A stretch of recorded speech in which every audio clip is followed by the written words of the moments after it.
All right. Yes, welcome everyone to the second annual Black Family Homeschool Educator and Scholars Virtual Teach-In. I am Dr. Cheryl Fieldsmith, one of the co-founders. And today we have a presentation from Leroy Smith, and it's on addressing mathematical needs and strengths, the CRA model. Looking forward to it. Yes. So welcome everyone. I'm so glad to meet you all and to be in this space. Today is actually my brother's birthday, so I'm excited as well. It's like perfect timing on a perfect day. I had a chance to participate in a panel discussion just a few minutes ago with a colleague of mine, but we're doing today addressing mathematical needs and strengths, the CRA model. We're going to learn what it is. My name is Leroy Smith. I'm the founder and CEO of Realized Educational Solutions, based here in Baltimore, Maryland, actually. Let's see, click, there we go. So our agenda for today, we're gonna have some introductions. We're gonna talk about norms, learning goals, of which we're gonna do today, mathematical needs and strengths, the CRA model, a little bit of research, some examples, Q&A session, and closing. So we're gonna, it's gonna be a fast and furious kind of way of doing this, but we'll slow down at certain parts just to kind of unpack a little bit better. So who am I? This is a brief overview of who I am. It's a lot of different things over the years. In the chat, while I'm here, while I'm speaking, introduce yourselves. So tell me about how long you've been homeschooling. Tell me where you're homeschooling, how you feel about teaching math, if you do teach math or not, or someone else is in a household is teaching it, or the cooperative is. So introduce yourself in the chat. I would love to see who everyone is that's in the chat.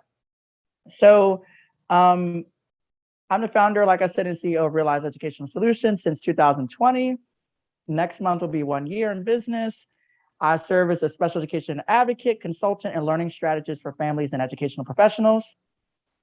It's been 11 years I've been in education, mostly in public schools and special education. Highly effective teacher. You see everything is there. I did music. The funny thing is I was a voice major as an undergraduate. So I do opera, jazz, and gospel, all that good stuff. Have some poetry coming out soon, and some research I'm doing about social justice mathematics coming out soon as well. So our norms, be present. So try your best to ignore all the distractions that you can, because we got a lot to learn, and I know we have a lot to share in the group because we have a treasure trove of knowledge here today.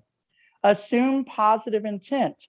Assume it about me, yourselves, and others that what we're sharing here, whether it's in a chat or whether it's on the mic, that we are doing this because we're doing this out of the love and appreciation for our children and our families. Be additive, not repetitive. So add on to what people are saying, just so we can get as many different ideas into the space. Respect differences and disagreements, because we're going to have those as a natural part of just learning. And challenge yourself. So these are our norms today. Try your best to do that. I see George here is homeschooling for a year now. We have a math teacher for our middle schooler. Excellent. Homeschooling for 5 years. Amelia, we live in Wisconsin. I really enjoy math, so I have no issues teaching math to my daughter. Awesome. Thank you. We have some wonderful people in the house. Learning goals. By the end of this workshop, you will be able to define mathematical needs and strengths, identify the components of the CRA model, and analyze examples of the CRA model. So you're going to watch some videos today so you can see it in action. So let's get to mathematical needs and strengths. I like to divide this into 4 major domains. And the reason we say needs and strengths is because all of our children, no matter how advanced or not advanced they are, have needs and strengths in mathematics in any subject area, actually. So there are 4 domains for a mathematician, which all of our children are. And we should start calling them mathematicians because they are doing math, they're thinking about it, they're learning it, and they're sharing it. So here are the 4 domains. Cognitive, we're going to get into that in a moment. Behavioral, conceptual, and procedural. The reason I'm focusing on these 4 domains is because you will see sometimes for mathematicians, they may have strengths in all 4 domains. They may have needs in all 4 domains. There may be one domain that's stronger than the other.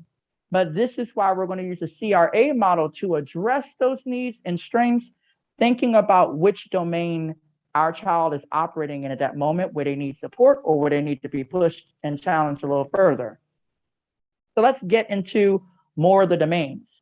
So when we think about cognitive domain, when we think about the cognitive domain, we're thinking about mathematicians and learners who we're thinking about how a person learns and processes information. So some of these needs and strengths include visual spatial awareness, symbolic representation, pattern recognition and analysis, and reasoning and justification. So often when I work with children who have disabilities, I've done it for a very long time. This is often where a lot of our kids have some difficulties in the cognitive domain with like recognizing shapes or recognizing visual patterns. Sometimes they have a hard time reasoning and justifying their work and their answers. And so that's what we think about in the cognitive domain. I see a few people in the chat. Oh, we got some accounting people here. We have math. I see Camp Springs, Maryland, North Carolina in the house. Okay. So the next domain we're going to go to is the behavioral domain. And this is talking about the actions of the learner.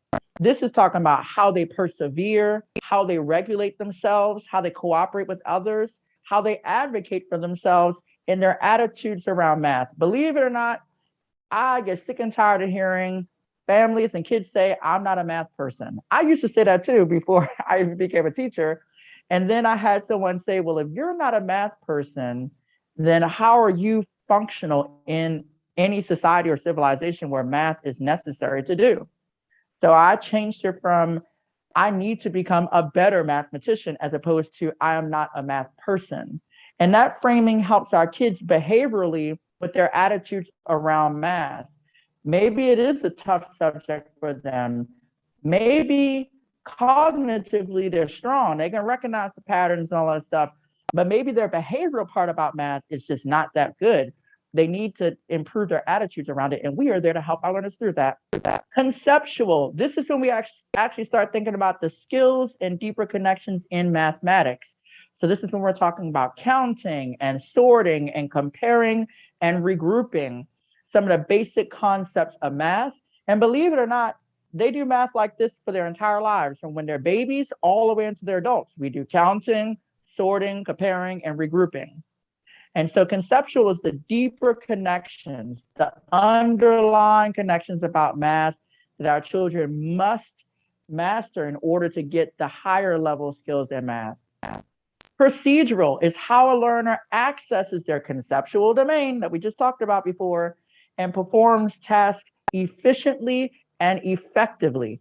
Often, this is the part of mathematics that everyone wants their child to do. They want their child to say 2 + 2 = 4 in seconds.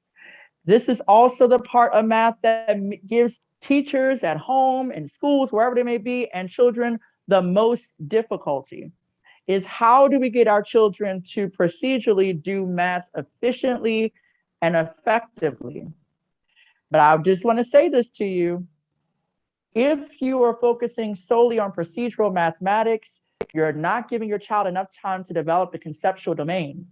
They have to have a strong conceptual domain of what they're doing before they get more efficient and effective at it. So this is talking about mathematical symbols for operations, algorithms and formulas, manipulating terms and quantities. So we want our children to be strong in all 4 domains, knowing there will always be a need in any of those domains at any given time, depending on what they're learning.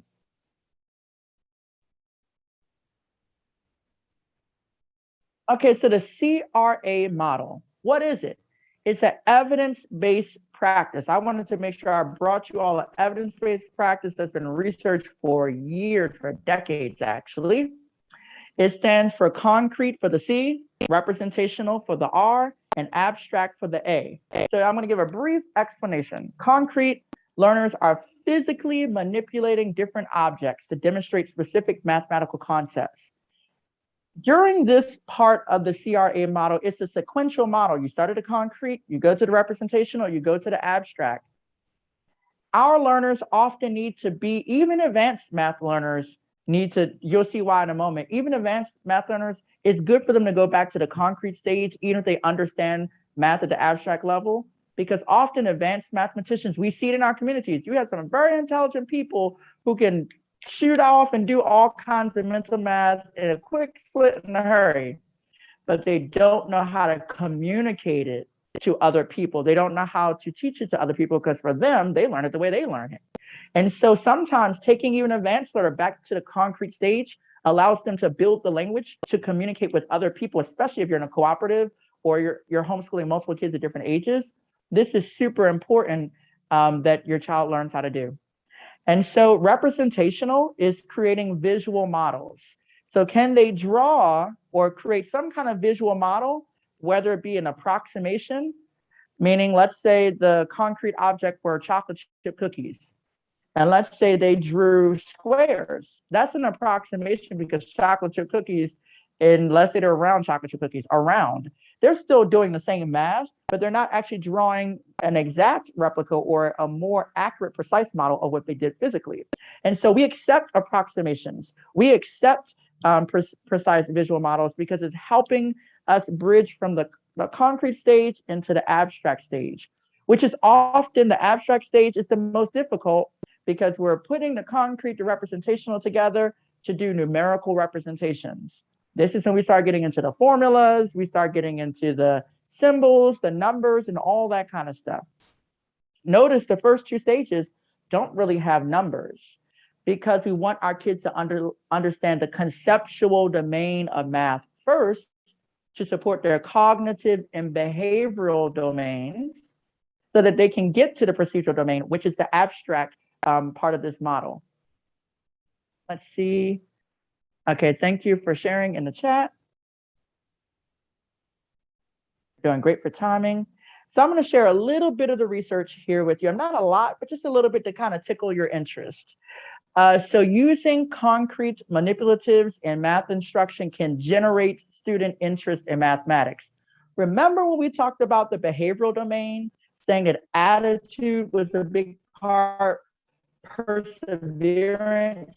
This is all about the behavioral domain, that so often our children don't like or say they can't do math is because they don't have an access point. They need a door to be opened in order for them to start to enjoy it and to do it well. And it's hard for you to enjoy something that you can't do well. And so the concrete manipulatives, that C part of the CRA model, helps our children get interested in the learning. Maybe it's a manipulative they love. Maybe it's toys that they really like if they're really young. Maybe it's video games if they're older.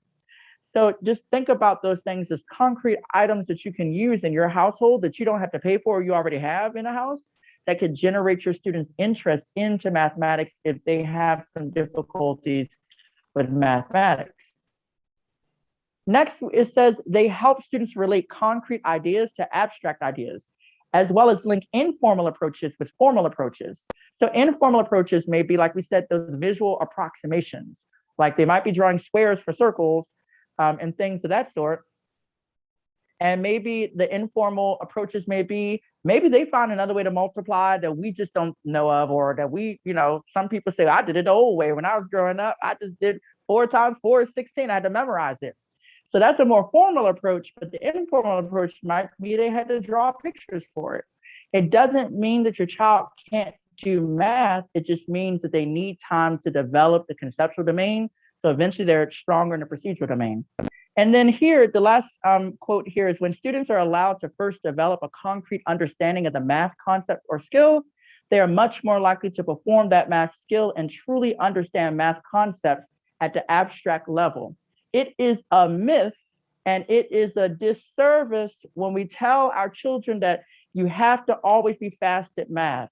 College professors in math will even tell you, we probably have some here, that math isn't always about quickness or speed. Math is about deep understanding and making connections. And if we're focusing on speed and our children learn at their own speed, then we're going to leave some of them behind. If we make mathematics education a race, you're going to leave some people behind. But if you make mathematics education more of a collective walk, and we're all going to get to that end goal one way or another, then it becomes more meaningful to your child and they learn more as a result. So before we get into the examples here, I took some video footage. These are with my godchildren. One is for a younger child. This is like preschool age, and the other one is like upper elementary age. Before we move on, I just want to just kind of like let you know that the CRA model I've been using for years, specifically, it was developed for children who had learning disabilities decades ago, but it's benefited all kinds of children. I've had children who've come to me, you know, who are in a 5th grade, who perform math on a 1st grade level. Using a CRA model, by the end of 1 year, we can get them to the 4th grade level.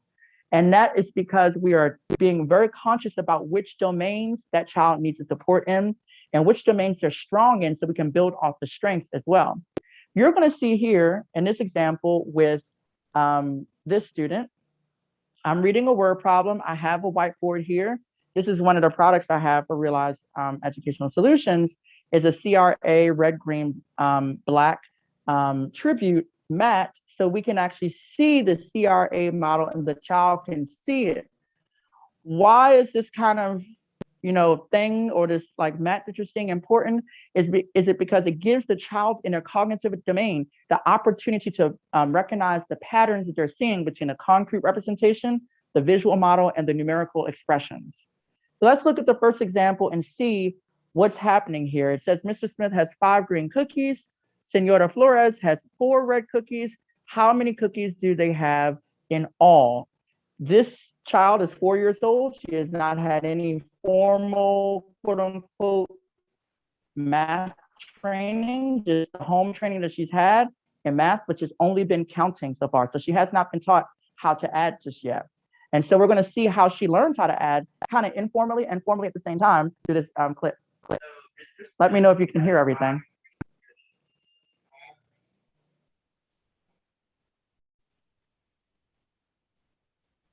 I hope everyone can hear. I don't think we can hear. Okay, so let me reshare with the audio.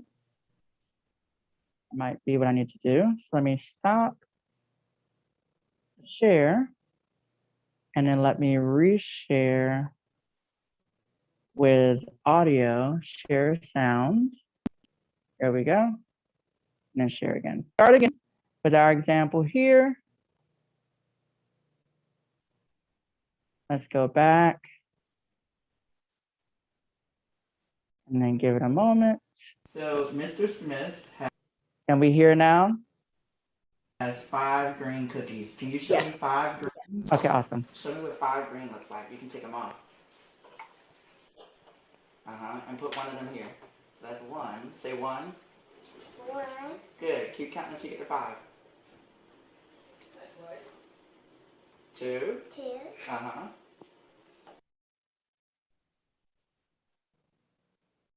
Sorry about the buffering, everyone.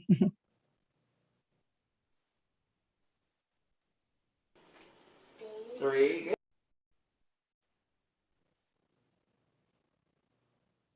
Good. 4. Good. 5. Good. Pause. Okay, so you saw here in a concrete example, I'm just focusing with her on the very first part. Mr. Smith has 5 green cookies. So I made sure I purposely got 5 green cubes.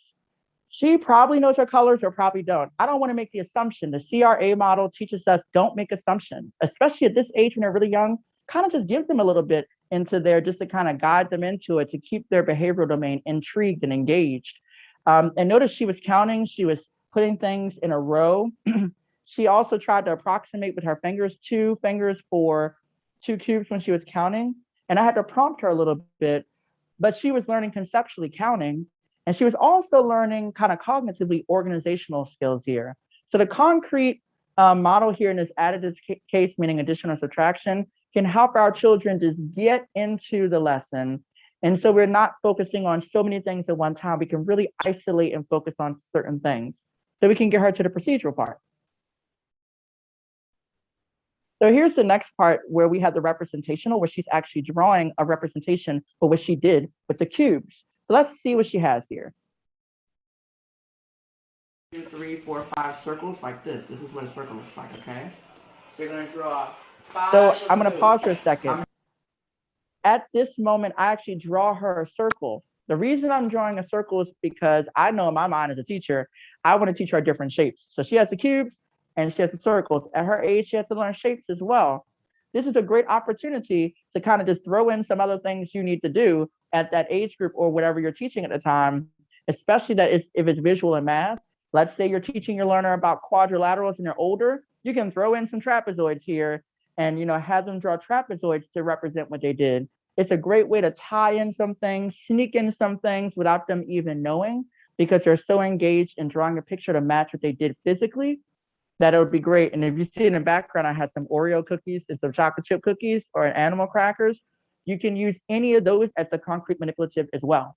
So I'm going to continue on, and I'm telling her what to draw, and I showed her how to draw it to see if she needs support with drawing those kind of shapes.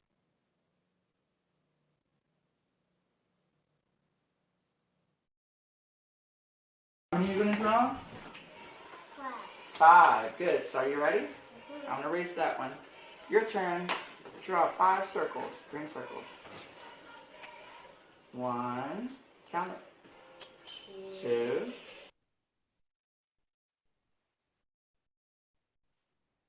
I apologize for the buffering, everyone.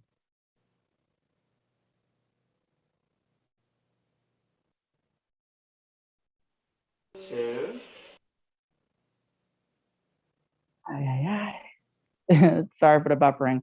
But essentially what she does is that she draws 5 green circles to match the 5 green cubes. I'm reinforcing, positively reinforcing, counting, counting, counting.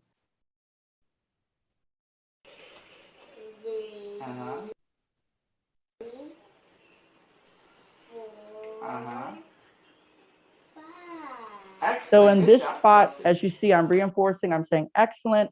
We're seeing the visual representation. I'm seeing she can draw circles. So I already know she could draw circles. I didn't know what she could draw before this. That was my first time actually teaching this lesson to her. And so you can see the CRA model is a great way to tie in a whole lot of different things at one time, but in a very simplistic, sequential way. She was able to glance back over at her 5 green cubes in order to make 5 green circles. And I just kept supporting, counting, counting, counting. So I was kept reinforcing that conceptual domain. Now we're going to go to the abstract phase of this. We're going from, now we added, by this point, we added the 4 red cubes. By this point, we added 4 red circles for the 4 red cubes. And now we're going to get to abstract. We're actually focusing on how to add these quantities together, which is getting to the procedural part of the procedure domain in mathematics. Sorry for the background. There were other kids there. 1, 2, 3, 4, 5. This is what the number 5 looks like. Your turn. Try to make a 5.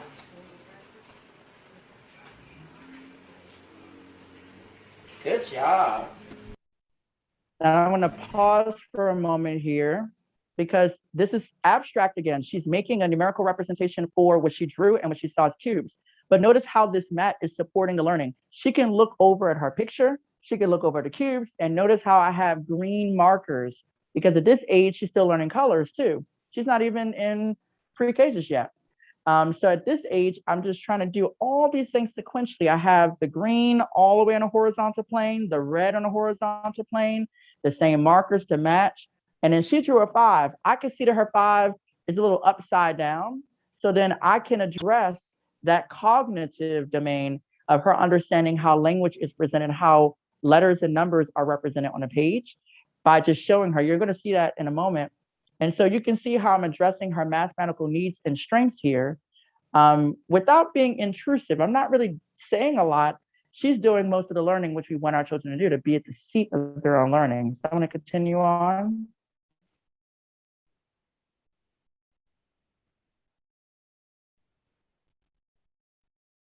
And now let's take the red marker and let's count the red circles. How many red circles? 1, 2, 3, 4. 4. So this is what a 4 looks like. You try making a 4.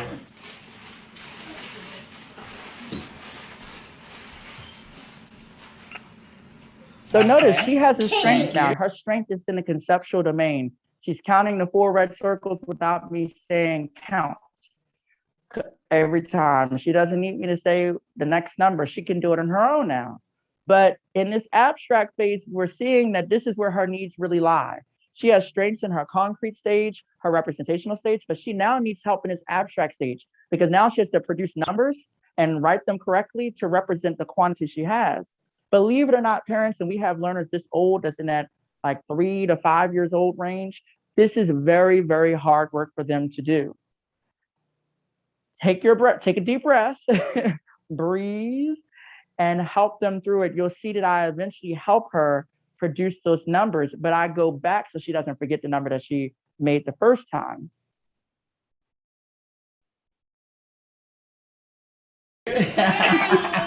Oh, it looks good. So it looks good. So let me help you out a little bit. So take the marker, and I'm going to help you out a little bit. So for the 5, we're going to go say over, down, around. Good job. Now let's make the 4. I'm gonna pause again here, everyone. The reason I am pausing is because now I'm showing her how to make it with assistance, hand over hand, so she can feel the sensation for her fine motor skills. But I'm also giving her a language connection for cognitive so she can hear over, down, around, so she can make a connection between how to draw it. I'm teaching a lot of skills here, fine motor, conceptual, procedural, how to count, how to add, how to write numbers to a 4-year-old without it being so intrusive, and she can see what she's doing and it's working pretty well. And I taught this in a short amount of time, but the reason that the CRA model is so powerful is because you can keep adding little steps in here when you see that something needs to be addressed, because you can see it right in front of you.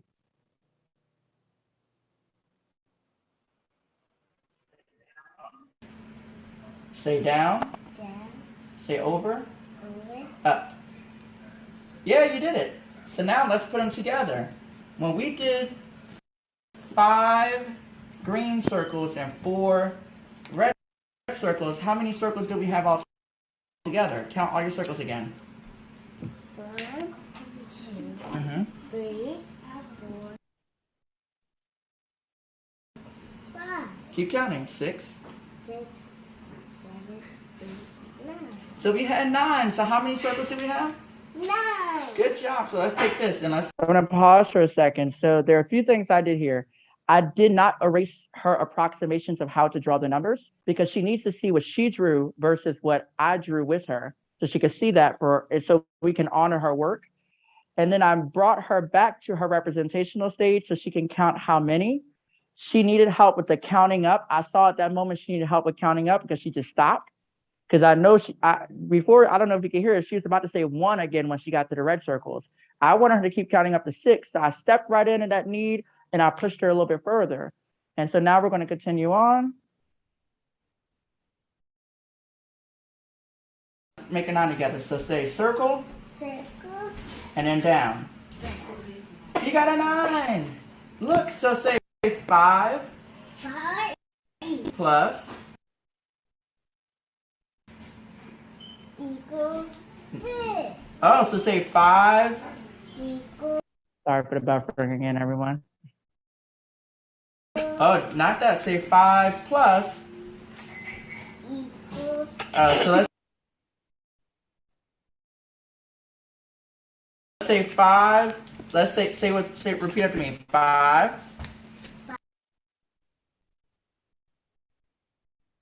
Thank you all for being patient. 5.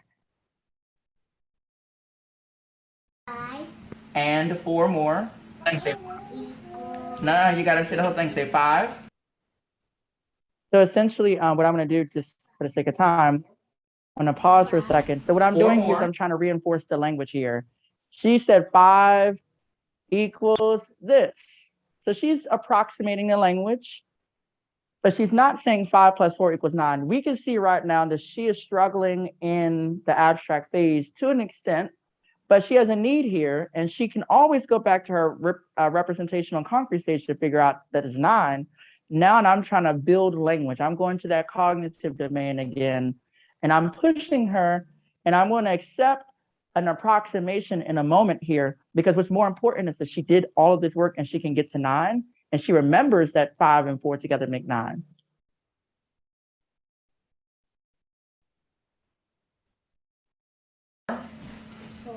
More. Say 4 more. 4 more. Equals. Say 9. 9. Good job. So you see there, I just wanted her to recognize the number 9. At that point, I didn't even tell her what number 9 was. So you can see that she switched a little bit from going from trying to figure out how to read the algorithm of addition, but then she remembered how to recognize the number 9, the numeral 9. So whether she had a need there, but guess what? She also had a strength there too. The CRA model reveals all of that. And like I said before, having a mat like this is so crucial to help kids see sequentially what they're doing so they can make the connections more clearly. So now we're going to move to an upper elementary example. This goddaughter of mine, she's actually kind of 3rd, 4th gradish, if that's kind of like the age range you're looking for. And we're looking at a multiplicative case, either multiplication or division. In this case, we're looking multiplication. And so you'll see that there's some differences here. I know she has a strength in reading, so I let her read the word problem. I know that she's old enough to choose her own manipulatives and how to use them. So since I know that about this particular child, I am letting her have more choice and more agency in her learning. So I, as a teacher, this helps you out, parents, trust me. Instead of you doing all the work for them and kind of setting them up, let them set themselves up and just see if they set themselves up for success or not. That's part of the self-regulation piece, that behavioral piece, because they might be more interested if they have more choice in that opportunity to learn. So this is an example. You'll see how she gets set up, and it's going to be very interesting what she does here. I have 6 piles of bell crackers. There were 4 bell crackers in each pile. How many bell crackers did Mrs. Smith have? Okay, so show me with the cubes. So she read the example, and the problem is pretty much 6 times 4. Piles, and then show me how many in each pile. You can choose whatever cubes you want. Choosing her own cubes. She's still using that same mat. It could be used for any age. 1,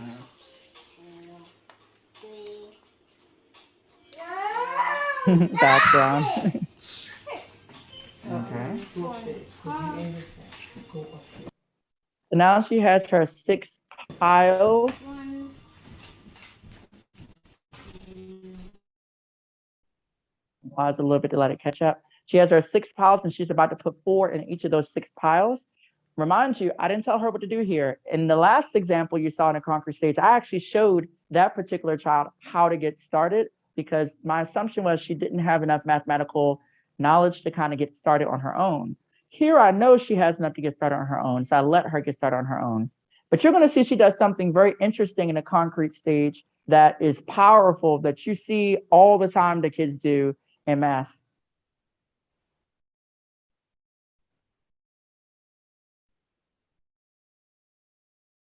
Mm-hmm.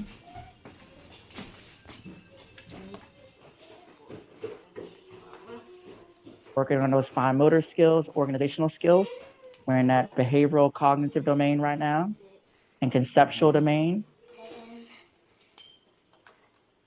We're not in the procedural domain just yet. It's very important. Procedural shouldn't come until abstract phase.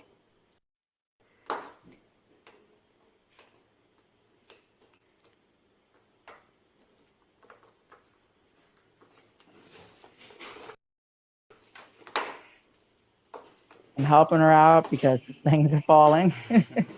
And that's okay, because you want your child not to be frustrated. So sometimes you just might need to help out just for organizational purposes. Okay, you have 4 in each pile. Now tell me how many cubes Then I'm asking her to count the groups you that have she in has. all. Or bear crackers do you have in all? 4 plus 4 is 8. Mm-hmm. I'm going to pause it for a moment. Look what she did here. She did 4 plus 4 is 8. So she's skipping to the procedural part which is saying, I know I can add the 4 and the 4 together to make 8. That's a lot faster for me. But that is, you're going to see that she changed the problem to 8 times 3 as opposed to 6 times 4. That is a mathematical need. Yes, she still got the 24. And yes, that means she has a sophisticated way of understanding mathematical connections. But then the question comes cognitively, did she answer the actual question she was asked?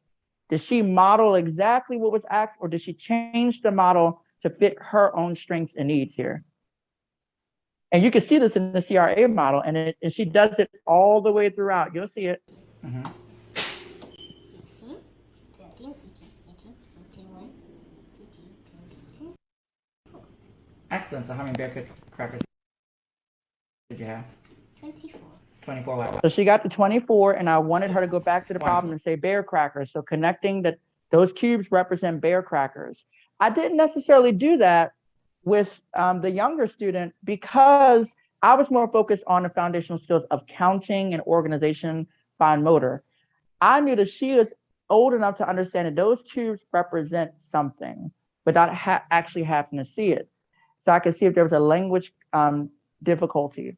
Here, she still did 24, but we'll see in the next example how the representational stage, what happens. So she changes it around a little bit.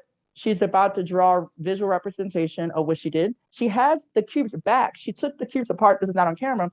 She took the cubes apart and put them back in a 6 pile, which is funny because that's what she should have had the first time. And she just kind of skipped it because she wanted to count to group them even more efficiently. So you'll see she goes back and forth between all 3 phases here. Draw a picture to represent what you did here.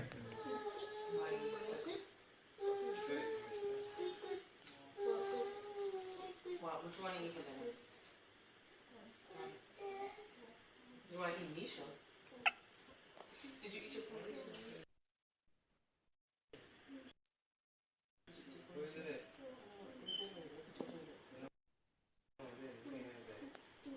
I want to pause for a second. This is an approximation. This is not a precise model, and here's why. If it were a precise model, she would have drew stacks and had 4 in each stack, 6 stacks, and had 4 little sections in each stack. She drew circles and dots to represent this. That is okay. But then now I know as a teacher that her visual representational stage, she is a student that likes to do approximations. That's a strength of hers. However, she went back to see what she was doing in the concrete stage. The goal is, can they actually conceptually do the math? And she's conceptually doing the math accurately, but is she drawing the visual model precisely? No, and that's the need of hers. She needs to learn how to draw a model that's a more precise model of what she's doing.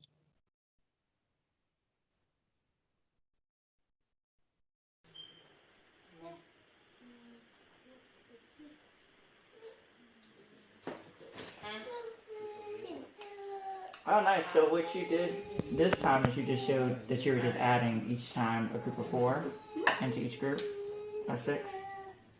So notice she puts plus signs there. She's bridging the representational and abstract. So she's already saying, I'm adding some things. And that's why I confirmed it. Yes, you are adding some things, looking at the concrete model and drawing her visual representation. I'm just announcing what she's doing so she can hear procedurally what she is doing, so I can kind of prompt her for the abstract stage, which she's already transitioning into by herself. With multiplication. Oh, what are you showing here?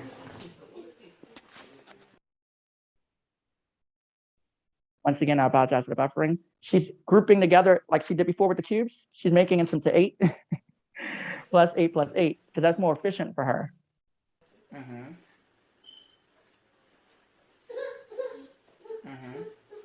And now she's using a counting on strategy. She knows her double facts, 8 plus 8 is 16. And you add 8 more, and you get 24. That's not what the problem said, though, even though she's still getting to the same answer.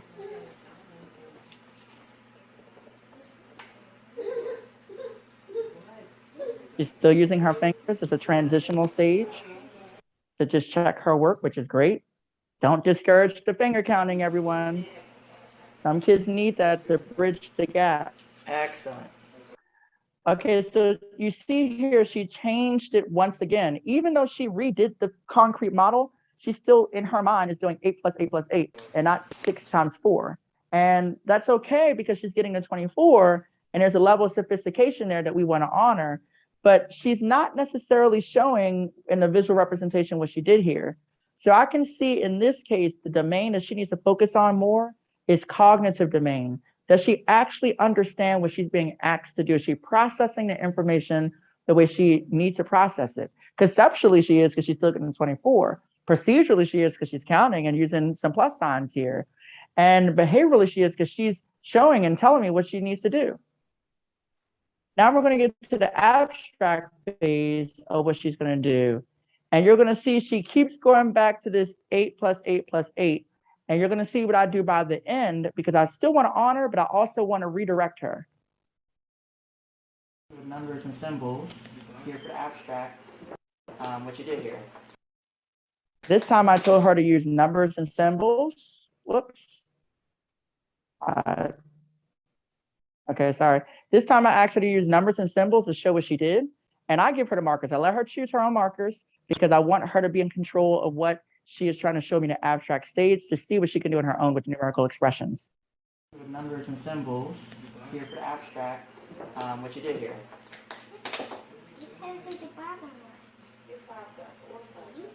Look at how this mat is important. She's making the connections. She's showing a different visual representation to abstract, but she's still in between the representation from an abstract stage here.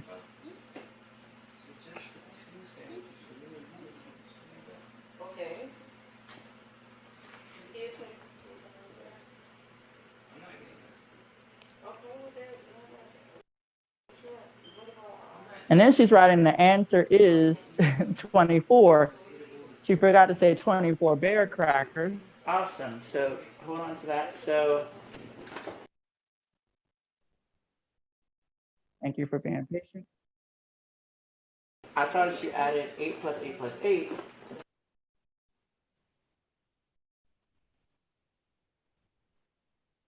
Here I'm redirecting.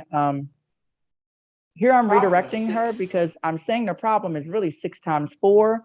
She has it here in the concrete stage. She has it here technically in representational as well. I'm just trying to get her to be as precise as she possibly can, even though she has a level of sophistication here that is still, we want to honor and show, because she's just showing a different way of how to get there. And that's okay. But we want to make sure we guide her back to say, what is the question actually asking you to do?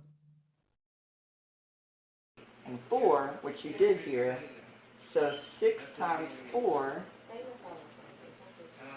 is equal to 24. Just like what you have here, 8 times 3. Thank you all for bearing with me with the buffering. We're almost done with the video. This is the last video.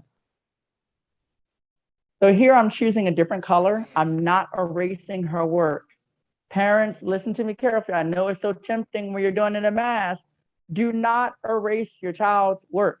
Let their work stay right there and use a different color to show the difference in the work that they did, their approximation, and what they could have done or should have done if there was a certain expectation that you had for them. Don't erase it, because they need to see that visually to make the connections between what I did that was accurate and what I did that may not have been so accurate. That's super important. And the color coding is important because she can see the difference. And now I'm showing her that 6 times 4 and 8 times 3 are the same thing. So I can teach her a different concept. It's also equal to 24. So 24, say is composite. Say composite. So now I jumped in a little bit here. Thank you for bearing with me, everyone. So I jumped in and I introduced the word composite to her because 24 is a composite number. I just threw it in there because I figured she was making a connection. So why not actually say what the connection was and build the language here in the abstract? Notice I'm doing a lot of language building in the abstract phase. It doesn't mean you can't do it in concrete or representational. It just means that more language comes in the abstract phase because language is more abstract when you start getting into the wording and vocabulary of mathematics. Five different ways to get there. Do you see that now? Oh, that's what my teacher taught me in camp. Yeah. So what does composite mean? You can. You can shift numbers. Yeah, you can. Yep, you can multiply with different factors. So I didn't stop her for saying she could switch them around, because technically switching them around is more of like a commutative property thing or associative property thing when you're thinking about multiplication. But I didn't stop her from saying that because I wanted her to get that. She understood the concept that we need to get to 24. That was the end goal. And she made a connection in her cognitive domain to something else that she was doing at camp. Now, as we move towards the end of the presentation, here's the Q&A session. You can either click on the raise hand feature or type in the chat. At this time, if you have lingering questions about addressing mathematical needs and strengths using the CRA model, if you raise your hand, I think everyone has the raise hand feature, or they can type in the chat. I'll be able to answer that for you. I see some great things here. Yes. Don't erase the work, y'all.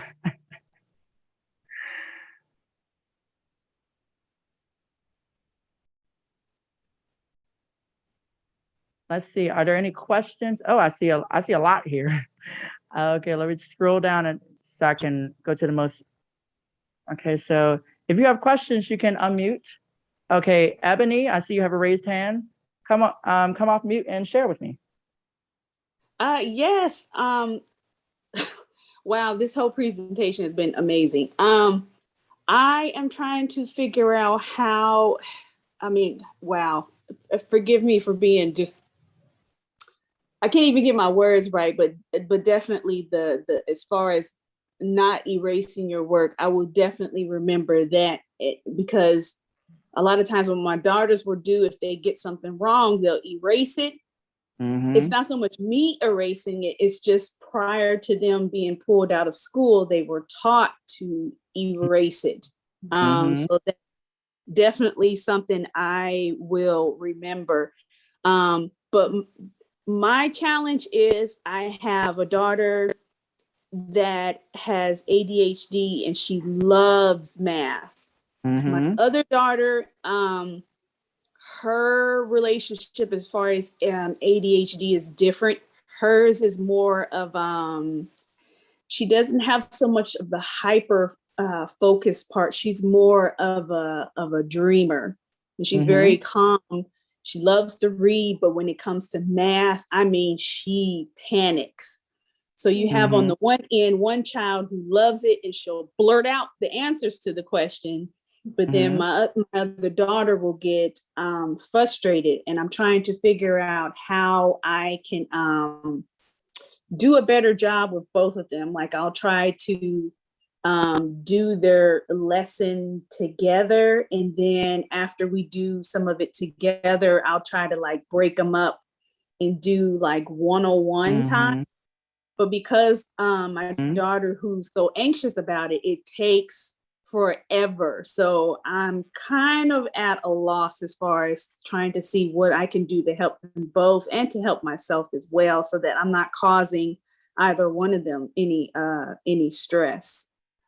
Yeah, so I think this is why the CRA model I think is so important, because you could probably find something that your daughter, who's a little bit math resistant in a way, you can find something, an object or a thing that she really, really enjoys. Maybe it's graham crackers, maybe it's whatever it may be, and kind of start from math from that kind of space and just have her do the concrete representation. You don't have to do the C, the R, the A part all in the same lesson, by the way. That could be broken up over a week. It could be broken up, whatever that concept is, because you want to really make sure they're comfortable going into each different stage, and you're slowly getting them there. So once they get it, they got it, you know? So I think the first thing I would do is find something she really enjoys, that's something she can manipulate and physically kind of work with. And also lean on the strengths of your other daughter who may already have a strength in, like you said, she has a strength in math. Lean on her to kind of work together and let them kind of make their own visual representation. Say, draw your favorite comic book character version of what we just did here. You can really kind of expand this to whatever you want it to be. And just to go back, I think sometimes in math, we just want people to get to the answer. And that's not always the end goal. The end goal sometimes is just to get our kids to love math and to do math proficiently so they can do whatever they need to do with math in society, whether that's work or whether that's study or whatever it may be. And so maybe your child is still a little resistant because she feels like it's all answer driven. And for the erasure of things on a paper, I highly suggest using big paper, even for older kids. Use big paper, like big chart paper, and fold it into thirds. And tell them to write on the first third, and then in the second third of that big trifold that you have or paper, then you can write your annotations next to it and draw arrows to which you want them to correct. And on the third fold of it, then they can rewrite what they did with the corrections that you provided to them. Nothing is erased, and they can keep it and they can hang it up and they can see it on the wall what they did first, then with revisions, and then when they revised. So there's no loss of learning because it's hard to remember something when it's erased. You don't know what you did wrong if you can't see it. Oh, I like that. I will definitely do that. Thank you so much, Ebony. Any other questions? Thank you. Someone wants, thank you. Any other questions? We still have a little bit of time left. I want to make sure I honor everyone in this space. Let's see. I see there's something in the chat. Have you ever had a student with synesthesia? My daughter has an issue with using colored blocks to relate to different numbers because she has her own internal color code. Oh, that's wonderful. Thank you for sharing that. So one way, I've only had one student in my entire 11-year career that went through this. And it was during a pandemic and I was teaching this child virtually. So it was a very interesting experience. But one way that you can do that is allowing them to choose whatever object it is or whatever color they think it is. You just tell them choose whatever color it is that they feel best with. Because I know sometimes yellow makes them have a certain feeling or green has a certain feeling.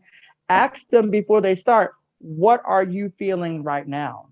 And if they say calm, and you can say, well, what colors are you seeing for calm right now? And if they say yellow or green or blue, then say, okay, so you're going to work with blue right now because you said you're calm. So whatever you think is blue, you work with that right now because you say you're feeling calm. So you're kind of prepping them because you know they're seeing colors and they're feeling things from the colors. So start with the feeling first before you get to the color, before you get to the manipulative. I hope that answered that question because it is a tricky thing to work around with because you don't really see that too often. It's very rare that people have synesthesia. Okay, let's see. There's another message. Okay. Yes, I think I'm somewhere in the forums or whatever it may be. I'm in the forum if you want to check me on the speaker or whatever it may be. And I consult with families all the time or homeschool parents on how to better meet the needs, learning needs of their kids, and have different services available for you. Let's see. Okay, great. Any other questions? We still have, I think, about 2-3 minutes roughly. If you want to type anything or unmute, don't be afraid because there's a lot of great learning we can learn from each other here too in the chat or with each on the microphone. Going once, going twice. Hold. So I'm moving to the last slide here, just so I can make sure I'm ending right on time. Once again, my name is Leroy Smith. I'm CEO and founder of Realize Solutions. Here's how you can find me on different platforms.